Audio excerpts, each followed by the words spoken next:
यशोदा मैया ले जाकर के ऊखल में बांधी और ऊखल में बंध गए भगवान। यशोदा मैया के आंगन में, नंद बाबा के आंगन में दो वृक्ष हैं, यमला अर्जुन उनका नाम है, और वो दोनों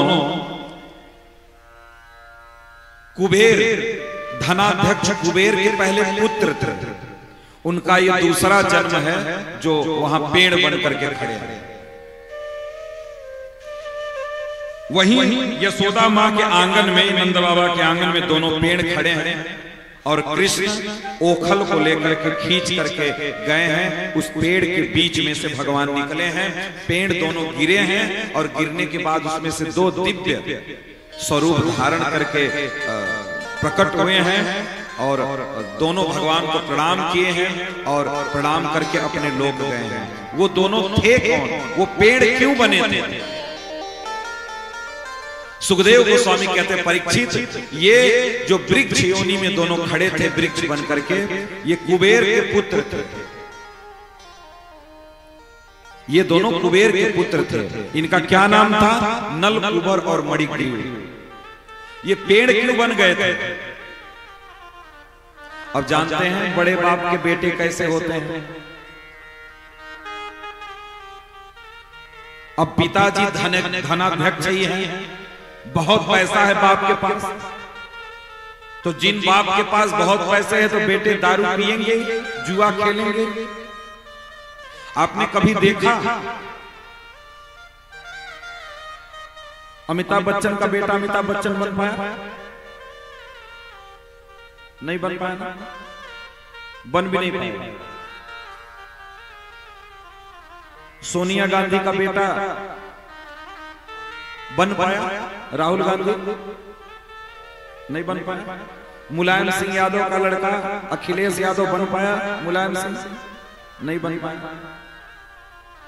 जैसा बाप ने किया वैसा बेटे कर पाते हैं? नहीं कर पाते। जानते हैं क्यों? कोई लड़का अगर बहुत सुख में पलेगा तो वो उस लक्ष्य तक नहीं पहुंच पाएगा, कभी नहीं पहुंच पाएगा। जिसने जीवन में परिश्रम किया वही अपने जीवन में ऊंचाइयों को प्राप्त कर पाया। जिसने परिश्रम नहीं किया, आप लोग सोचते हैं कि पैसा ढेर सारा कमा करके लूट करके बच्चों के लिए रख दो, बच्चे बर्बाद हो जाएंगे। बच्चे बर्बाद हो जाएंगे।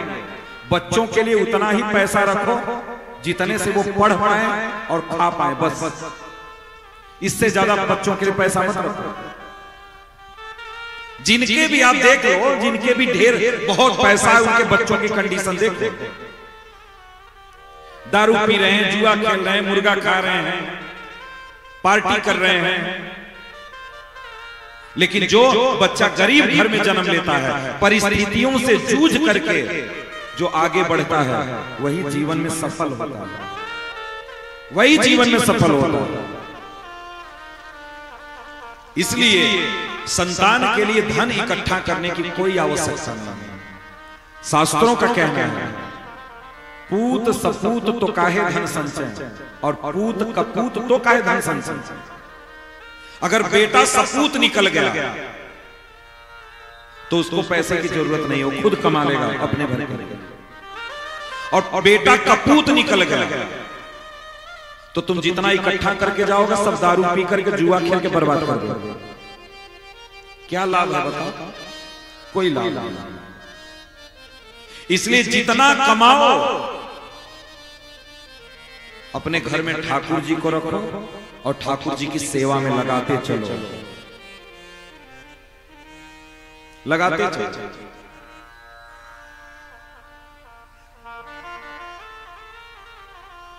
इसीलिए तो हम लोग कहते हैं ना, अरे जोत से जोत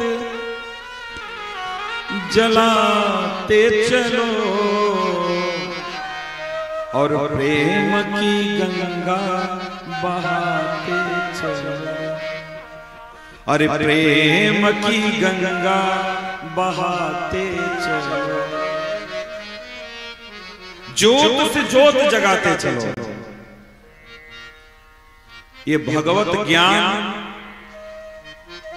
की ज्योति अपने बच्चों में जला दो, ठीक है ना। आप अपने बच्चों में ये भगवत ज्ञान की ज्योति जला दो, आपका बेटा भी अपने बेटे के अंदर ये ज्ञान की ज्योति जलाएगा। ज्योत से ज्योत जगाते चलो और प्रेम की गंगा बहाते चलो। ये जो भगवत प्रेम का रस है ना, ये आपकी प्रत्येक पीढ़ी को मिलना चाहिए। आपके प्रत्येक पीढ़ी को मिलना चाहिए। कोई भी इससे वंचित ना रहे, कोई भी वंचित ना रहे। ये कोशिश करो कि हमारी आगे आने वाली पीढ़ी भगवत प्रेम से सराबोर रहे, भगवत प्रेम से सराबोर। इसलिए धनाध्यक्ष जो कुबेर थे, उनके पुत्र नल, कुबर, मणिग्रीव, ये पैसे के मद में एकदम पागल हो गए थे। खूब दारू पीते, नंगे होकर के सरोवरों में ऐसे पड़े रहते, स्त्रियां नाच गान करती, अय्यासी जिसको कहते हैं, खूब करते। एक बार मंदाकिनी नदी में ये दोनों दारू पी करके एकदम फ्लैट, एकदम बेहोश, स्त्रियां गान कर रही थी। उधर से नारद जी जा रहे थे।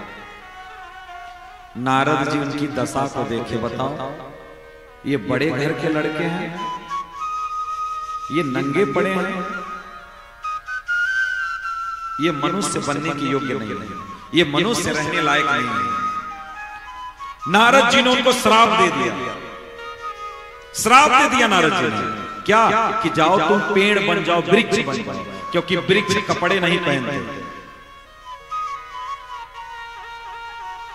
वृक्ष बनने का श्राप दे दिए। लगे गिड़गिड़ाने, लगे गिड़गिड़ाने, हमको क्षमा कर दो, हमको क्षमा कर दो, हमको क्षमा कर दो, हमसे गलती हो गई, गलती हो गई, गलती। संत हृदय नवनीत समान।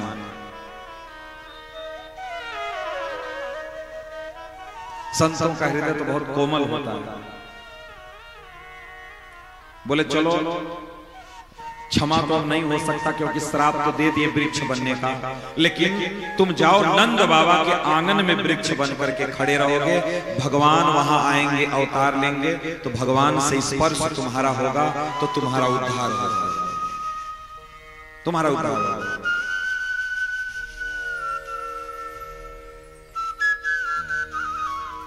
तो ये धनाध्यक्ष के बेटे थे जो आज वृक्ष बने।